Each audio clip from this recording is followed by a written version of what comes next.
रुको, स्क्रॉल मत करो, क्योंकि चीन में अभी जो हो रहा है वो अगले 10 साल के ग्लोबल कैपिटल फ्लो को बदल सकता है। चीन क्रैश नहीं कर रहा, चीन बूम भी नहीं कर रहा, चीन एक स्लो बुल मार्केट इंजीनियर कर रहा है। और अगर आपने इसको गलत समझ लिया तो आप अगले बड़े मैक्रो साइकिल को मिस कर सकते हैं। आज हम समझेंगे चीन ने रेगुलेशन क्यों कड़ा किया, अब वो टोन क्यों बदल रहा है और इसका असर ग्लोबल निवेशकों पर क्या पड़ेगा। ध्यान से देखना, ये सिर्फ न्यूज़ नहीं है, ये स्ट्रक्चरल बदलाव है। स्लो बुल आखिर है क्या? जब लोग बुल मार्केट सोचते हैं तो उन्हें तेजी, रैली, तेज मुनाफा और फोमो याद आता है। लेकिन चीन अब वैसा मार्केट नहीं चाहता, वो चाहता है कम वैलेटिलिटी, कंट्रोल ग्रोथ, कम सट्टेबाजी, ज़्यादा संस्थागत भागीदारी, मजबूत कॉर्पोरेट गवर्नेंस। स्लो बुल का मतलब है धीरे, स्थिर और पॉलिसी गाइडेड ग्रोथ। अगर असली पैसा तेजी रैली में नहीं बल्कि स्थिरता में है, यही नया खेल है। 2020 से 2022 का क्रैकडाउन असली कारण क्या था? कुछ साल पहले चीन ने बिग टेक पर कार्रवाई की, एजुकेशन सेक्टर को रेगुलेट किया, प्रॉपर्टी डेवलपर्स पर दबाव डाला, फिनटेक मॉडल पर कंट्रोल किया। जैसी कंपनियां जैसे अलीबाबा ग्रुप की वैल्यूएशन में भारी गिरावट आई। लेकिन सवाल ये है, क्या ये एंटी ग्रोथ कदम था या सिस्टम को स्थिर करने का प्रयास था? इनको दिख रहा था ज़्यादा कर्ज, टेक कंपनियों को बहुत ज़्यादा नियंत्रण, data security risk, financial system पर दबाव। क्या चीन ने बबल फोड़ने के बजाय धीरे धीरे हवा निकालने का फैसला किया? अगर हाँ, तो ये long term game. Property crisis, controlled deleveraging. चीन का प्रॉपर्टी सेक्टर उसकी जीडीपी का बड़ा हिस्सा था। जब एवरग्रांडे जैसी कंपनियां कर्ज के नीचे दब गई, दुनिया को लगा चीन में लेमान जैसा संकट आएगा। लेकिन ऐसा नहीं हुआ, क्योंकि सरकार ने कंट्रोल्ड रिस्ट्रक्चरिंग की, बैंकिंग सिस्टम को सपोर्ट दिया, पैनिक सेलिंग रोकी, डिफॉल्ट को मैनेज किया।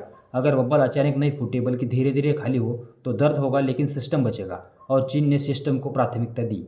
अब टोन बदल क्यों रहा है? 2023 से 2025 के बीच एक बदलाव लिखा। अब सरकार कैपिटल मार्केट को सपोर्ट कर रही है, शेयर बायबैक को प्रोत्साहित कर रही है, डिस्क्लोजर स्टैंडर्ड सुधार रही है, विदेशी निवेशकों को भरोसा दिला रही है। मैसेज साफ है, हम सट्टेबाजी नहीं चाहते, लेकिन हम स्थिर निवेश चाहते हैं।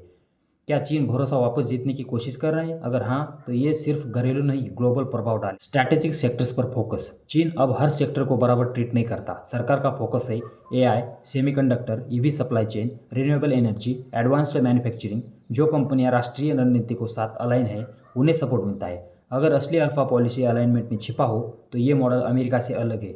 उदाहरण के लिए नस्दक कंपोजिट अधिक फ्री मार्केट और हाई वैलिडिटी इनोवेशन से चलता है। चीन का मॉडल है गाइडेड इनोवेशन, दो सिस्टम, दो अलग risk reward profile. Global capital flow पर असर। अब बड़ा सवाल, अगर चीन स्थिर होता है तो क्या होगा? कमोडिटी मार्केट प्रभावित होगा, इमर्जिंग मार्केट्स प्रभावित होंगे, ग्लोबल फंड एलोकेशन बदलेगा। बड़े एसेट मैनेजर्स जैसे ब्लैक रॉक रेगुलेटरी स्पष्टता को ध्यान में रखकर निवेश निर्णय ले सकते हैं। अगर दुनिया को लगे कि चीन फिर से इन्वेस्टेबल है तो क्या ट्रिलियंस मूव होंगे? संभावना है, हाँ, लेकिन रिस्क भी है। अगर रेगुलेशन बहुत कड़ा हुआ तो ग्रोथ धीमी होगी, अगर बहुत ढीला हुआ तो फिर बबल आएगा। चीन एक पतली रस्सी पर चल रहा है। क्या स्लो बुल टिकाऊ है? धीमा बुल मार्केट सुनने में रोमांचक नहीं लगता, लेकिन स्थिरता ताकत बना सकती है। कम वैलेटिलिटी का मतलब है लॉन्ग टर्म प्लानिंग, संस्थागत भरोसा, कम सट्टेबाजी और स्ट्रक्चरल ग्रोथ। अगर चीन सफल हुआ तो क्या ये इमर्जिंग मार्केट को मॉडल को बदल देगा? अगर असफल हुआ तो वॉलेटिलिटी लौटेगी। दोनों ही स्थितियों में ग्लोबल निवेशक प्रभावित होंगे। ज़्यादातर रिटेल निवेशक क्या करते हैं? हेडलाइन देखकर रिएक्ट करते हैं। स्मार्ट निवेशक क्या करते हैं? पॉलिसी की दिशा समझते हैं। और चीन का स्लो बुल श्योर नहीं है, ये स्ट्रक्चर है। और अगले 10 साल की वेल्थ श्योर से नहीं, स्ट्रक्चर से बनेगी। अगर आप ग्लोबल मैक्रो समझना चाहते हैं, कैपिटल फ्लो ट्रेंड पकड़ना चाहते हैं, पॉलिसी ड्रिवन इन्वेस्टिंग सीखना चाहते हैं, तो अभी सब्सक्राइब करो, क्योंकि अगला बड़ा अवसर वो लोग पकड़ेंगे जो सिस्टम को भीड़ से पहले समझते हैं। और ये तो सिर्फ शुरुआत है।